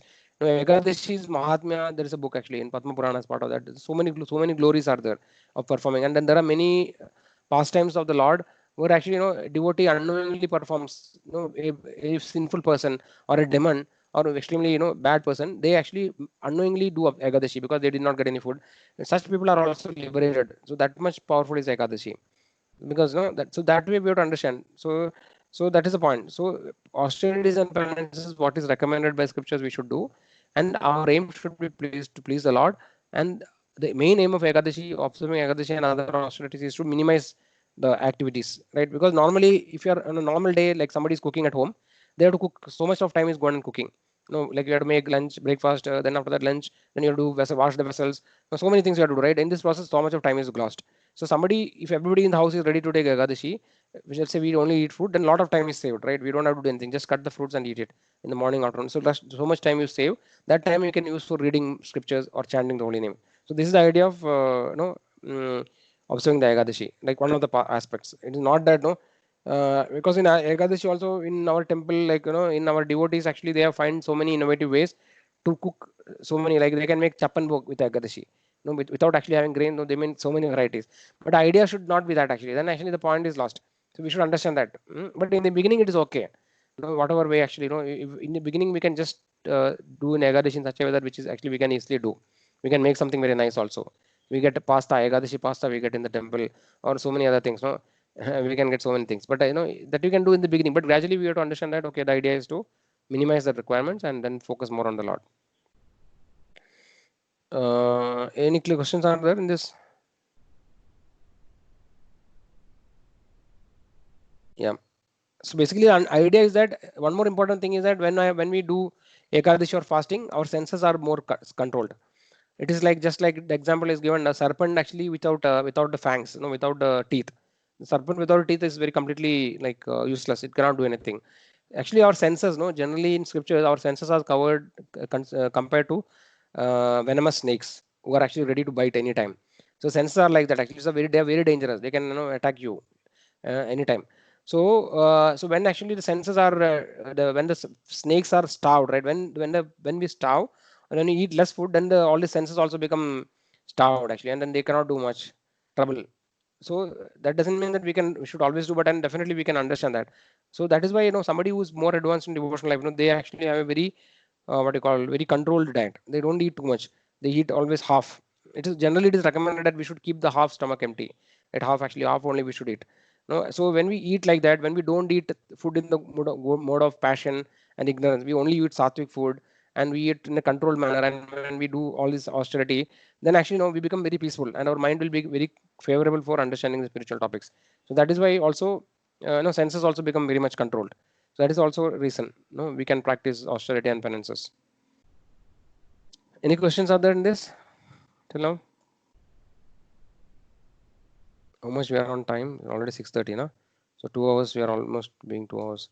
I think we are almost done. Actually, only one paragraph is left. Any questions are there? Okay, so last paragraph in Brahma Vivarta Purana, it is said that one who observes fasting on Ekadashi day is free from all kinds of reactions of sinful activities and advances in pious life. The basic principle is not just to fast, but to increase one's faith and love for Govinda or Krishna. The real reason for observing fast on Ekadashi is to minimize the demands of the body and to engage our time in the service of the Lord by chanting or performing similar service. So this is as I mentioned earlier, right? Just because if you are, let's say you are doing very important thing actually. Let's say you are going to, I don't know, like let's say there's a very important exam and you're going for that exam. So what we will do, we'll always have plan A, plan B, plan C, right? We'll not just do plan A and then be happy. That is why devotional service means there are multiple things we are doing at the same time, so that we are always increasing our chances of becoming perfect in this lifetime. Otherwise, actually, the lifetime is short, right? How much, because and so much of contamination and sinful reactions are there. So if you just do only, let's say I do only one activity, kirtan, and then I expect that everything will be perfect. Actually, it's a little risky. So devotees, what they do, they don't want to take chance. So that's why Prabhupada and Acharyas have given a package. No, there are multiple things. So we attack from different points, multiply parallelly. We attack in various ways. So we do Ekadashi, then we chant holy name, we associate with devotees, we read Bhagavatam. So all these things we are doing simultaneously, so that we are actually increasing our chances of becoming perfect and not wanting to take one more risk next lifetime. No, we don't know what actually will become a human being or animal or anything. So we try to understand that this is an emergency. No, it is not a kind of a casual activity, a retirement plan. So after I retire, everything is okay. Then I will chant holy name and all. We don't know when we will retire or we will live till retirement. We don't know anything. So this is actually the most important thing for the soul or the living. Actually, because we are not the body, we are the soul. For the real living entity, the most important thing is becoming spiritually successful, right? So that is the most. It's an emergency because we don't know how much time is there. So we don't want to take a chance. We try all different ways to become perfect, and then we don't do anything basically because all these things are given by the acharyas who are actually pure devotees of the Lord. They have compiled various scriptures. They have compiled various books. They have translated the scriptures. They have given the essence to us in a capsule form, and in the form of what we are following, right? So if we just follow all these things, have faith in the scriptures and acharyas, then the success is guaranteed. That's all actually in this topic. So any questions are there?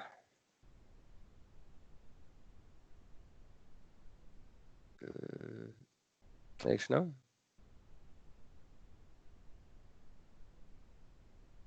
Okay, you are 5 people left. 1, 2, 3, 4, 5. Oh, Prabhuji. Okay, then we can go on. Yeah. What are the I two think different so. processes of bhakti? Huh? Yes. What are the two different processes of bhakti yoga indicated here? We have seen that, right? One actually is for the perfect devotees and one for the other devotees who are not perfect. For them, actually, regulated process is given. What are our senses generally engaged in? What are our senses generally engaged in? Sense gratification, Prabhuji. Yes. What is the difference between serving in material world and spiritual world? Niveda Mataji, you know the answer? I will try, Prabhuji. Like It is serve there. It is material there in the world. text. Okay. Yeah, serving in the material world means we will be entangled here only. will not get rid of birth and death, and will not be happy at all. Will always be suffering, even though whatever how much is served. So but really loving. Yes, Mataji. Yeah, we'll be serving someone in the like to earn money or something, for happiness, for pleasure, for gratifications and all. Uh, but in the material world, we will be like serving to achieve something out of it, to gain, thinking that that is the real happiness that will give me pleasure. And but we know that this is material world is dukhalayam ashashvatam, and we can't get any happiness out of it. The spiritual, what is that? In the spiritual life, if you do serve Lord Krishna, and we'll achieve everything because He is the source for everything. When we serve the super soul, then everything get satisfied. For example, watering a plant at the root will satisfy the full plant, and everything will get nourished like fruits and everything. So that serving to the super master will be able to achieve whatever material gains also will be achieved, and we will be getting attached towards him, Lord also. Both way we can progress. Yes, yes, Mataji. Thank you. What are the principles guiding the rules and regulations of Bhakti Yoga?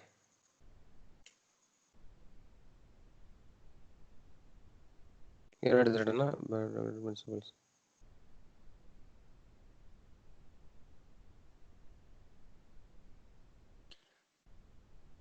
That is what. Shall I say? Yeah. Yeah.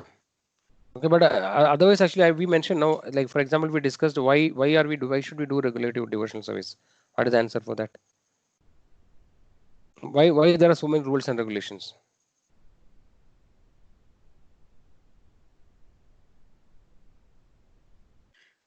Basically, like as you told, when we have many, for example, for material concept, if you take, we will have multiple plans to achieve something, because we are not sure if that plan works or not. Based on that, for this activity also, if you basically if you have many these options, keeping association, because most of the time being in association with devotees will be more powerful, because it will boost up. For example, this call, the Saturdays, and till next Saturday, it will be connecting to me, always chanting, remembering me to chant, control myself and all. So like that, and chanting will definitely purify one's heart, and reading Bhagavad Gita and Bhagavatam will understand more about the spiritual things and all, and we'll gain more knowledge about it, and will, so that we'll get self-realized, and we can adopt discipline in our life, even for material ways also, and we can progress eventually towards spiritual life. Yes, Mataji. So basically, rules and regulations are mainly for actually attaining the discipline, right? To and have a systematic way of achieving the things. Otherwise, if without discipline, as we saw, right, material world also we cannot achieve anything. If you're very casual now, without any rule, I don't want to follow whatever I like, whenever I like, I will do. If that is attitude, we cannot achieve anything in material world as well. So what to speak of spiritual world, right? The highest topic. So that is why there should be discipline. Not anything to achieve anything successful, we need to be having focus, and we should have a plan, and then we should have a strict, way of achieving it. If you are just relaxed and lax in doing that, then we cannot achieve anything. So that is more so true for spiritual life, because that is the highest thing actually somebody can achieve, right? So naturally there are rules and regulations, and rules and regulations are not whimsical. Actually, it is given by the Supreme Lord, right? We are following it actually because the Lord has provided it. Okay, how can we practically do something for the satisfaction of the Lord by using our mind, body, etc.?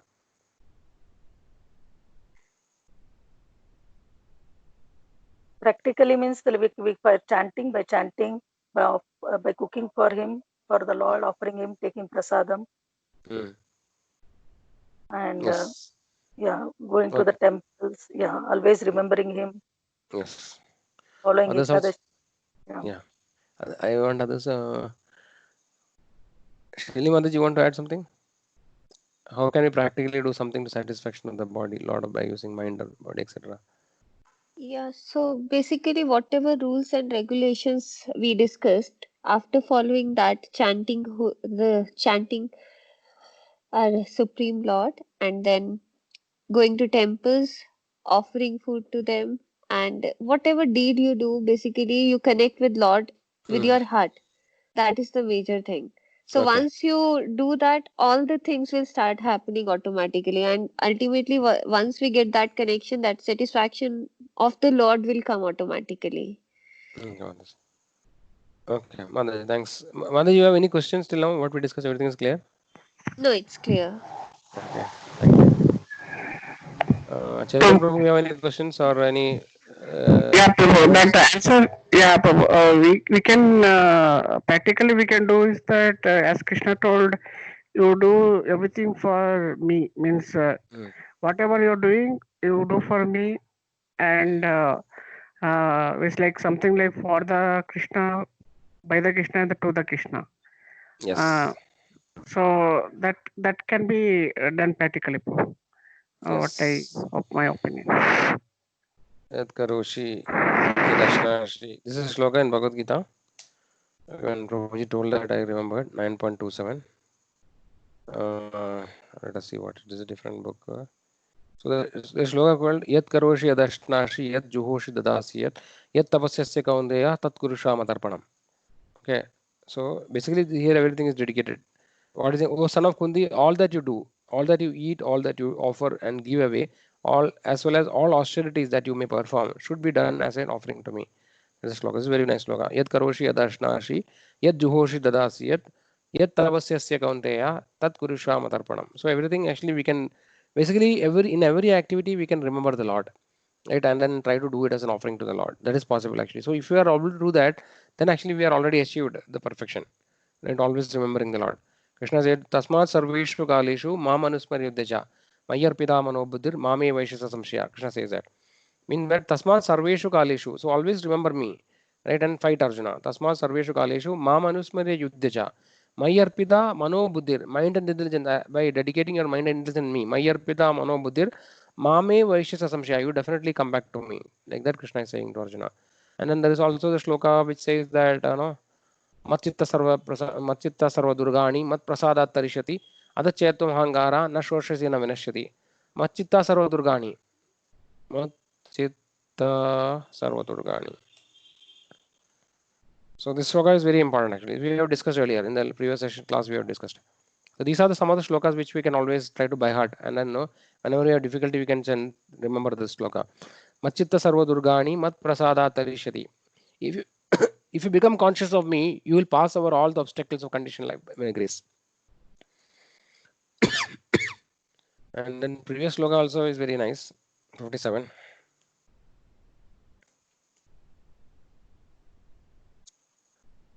चेदसा सर्व कर्माणि मयि संन्यास्य मत्परा बुद्धि योगम उपाश्रित्य मच्चित्ता सरदमव. In all activities, just depend upon me and work always under my protection. In such devotion service, be fully conscious of me. So these are very nice points. Okay, so this way we can do everything. Say by remembering the Lord, whatever activities we are remembering the Lord, whatever activities we are doing, we can remember the Lord and do it. Okay, so any other points you want to discuss, or we can go to the chanting next step.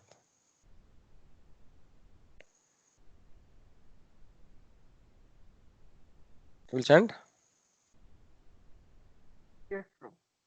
Okay, Prabhu. Okay, just a moment. Yes, Prabhu. I have to get my chanting beat because I am sitting in a different place today. Just 1 second.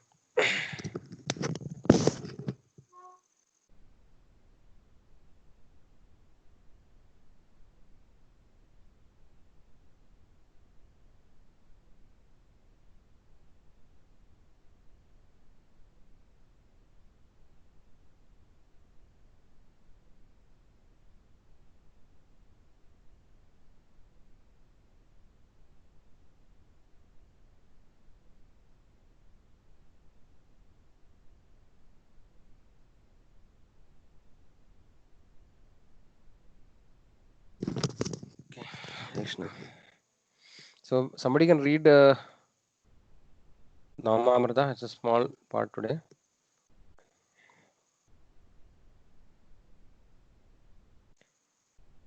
Shall I read, Prabhuji? Yes, Mataji. Voice is very less. Shall I read, Prabhuji? Am I Yeah, yes, audible? Mataji. Yeah. Yeah. Sri Namamrita, on Ekadeshi days, one should increase one's chanting of Hare Krishna. One should generally accept the following principles to properly execute devotional service. 9. Observe fasting on Ekadeshi. This occurs on the 11th day after the full moon and the 11th day after the new moon. On such days, no grains, cereals, or beans are eaten. Simply vegetables and milk are moderately taken, and chanting Hare Krishna and reading scriptures are increased. Teaching of Yes. Lord Chaitanya, chapter 12. Yeah. Hare Thank you, Krishna, Mataji. Prabhuji. Yeah. So basically, the idea is that no. So now we have reached. Yeah, we are actually started this course some time back. So we have reached the 18th chapter, right? So 18 means 18 weeks we have passed, and then before that we had what do you call it? In the beginning, we had Bhagavad Gita sessions also. So basically, the idea is that at this point of time, generally we should have faith in the Lord, to some extent, some little faith we should have in the Lord, and we should be in a state that we can start observing Ekadashi if possible, because Ekadashi observing is very very powerful. Okay, so let's say somebody is not a devotee, and I mean to say, he is not following any parampara, but he just takes Ekadashi. Okay, that person also he gets immense benefit, spiritual benefit by doing taking Ekadashi. Ekadashi is very powerful. Many people know you can get liberated actually just by taking Ekadashi. We can get freedom from cycle of birth and death. Okay, that way it is very powerful. So we can try to perform. We can try to observe Ekadashi. All of us, if possible, to some whatever action we can do. It is not very difficult actually, because people take something more difficult. There is something called Nirjala Ekadashi. Once in a year it comes. So that day we are not supposed to drink water also full day, from morning to night or next day. We don't drink, eat nothing. So that is very tough, right? Compared to that, this Ekadashi is very easy. We can take milk products. We can take milk, whatever curd, or different milk preparations. It's all allowed, right? And then we can eat all the fruit, whatever fruits are available. All the fruits we can take. So it is not very tough actually, right? And we can take vegetables also. We can make sabji. We can eat, but without putting grains. Tadka we cannot do. Like simply we have to cook without actually having any of the pulse grains or cereals. Uh, yeah, we can make soup, vegetable soup. All many things are allowed, so it is not we'll not feel any difficulty in observing Ekadashi. But if we take Ekadashi, we can see that there is a lot of benefit actually. We make a lot of spiritual progress by taking Ekadashi. So we can actually endeavor, to try to follow Ekadashi if possible. Prabhuji, the sabudana khichdi we can prepare, isn't it? Yes, Mataji. So right nowadays actually there is some little, they are actually not really recommend to take sabudana. If you can make sabudana yourself, you can take. Basically, sabudana is made from tapioca. Okay. Tapioca is there, and then what they're saying is that the process in which the tapioca, this sabudana is made in many places, right? Many places, like for example in Salem and Tamil Nadu is one of the main areas where they make. So actually they make a big open pit outside, and in that actually they put all this tapioca, and then they are saying that now it's not hygienic. Basically, some worms etc. will fall into it, and then they grind everything together. So Oh, because of the situation, actually we can take sabudana if it is from a pure source and it made with purity. We can take sabudana because it is not a grain. It is taken from tapioca, which is a root. Okay, okay. so that is why it is not very nowadays. Devotees are not taking it, but actually, if you can make it ourselves, find a way to make it, and if you make it, then all devotees will buy from you, and you can make some money also.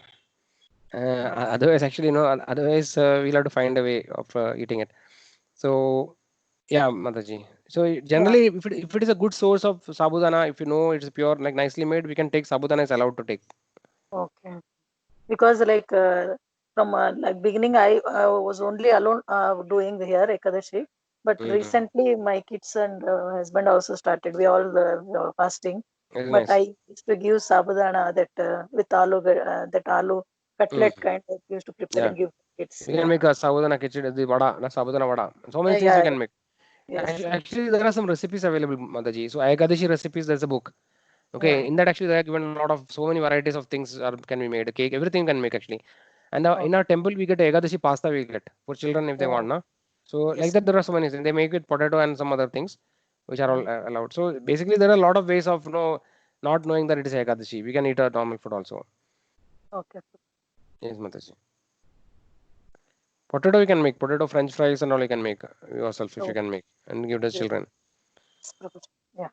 Because Okay. of that only they are started liking and continuing Yeah. Ekadashi. Then you get from temple, no, you can get actually like once in a while you go, you can get different packets, Ekadashi Okay. related things, and also you can search in the net. You get Ekadashi recipes, no, from devotees. You can find out. There are so many varieties of things which you can do. Okay.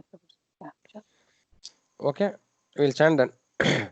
Jai Shri Krishna Chaitanya, Jai Shri Jai Krishna, Shri Krishna Chaitanya, Prabhu Nityananda, Prabhu Prabhu Nityananda, Nityananda, Shri Advaita Gadadhara, Shri Shri Advaita, Advaita Gadadhara, Shivasadi Gaura Bhakta Vrinda, Shri Vasadi Srivastava, Gaura Bhakta Vrinda, Hare Krishna Hare Krishna, Krishna Krishna, Hare Hare, Hare Hare, Rama, Hare Hare Rama, Rama, Rama Rama, Hare Hare, Rama Hare Hare Hare.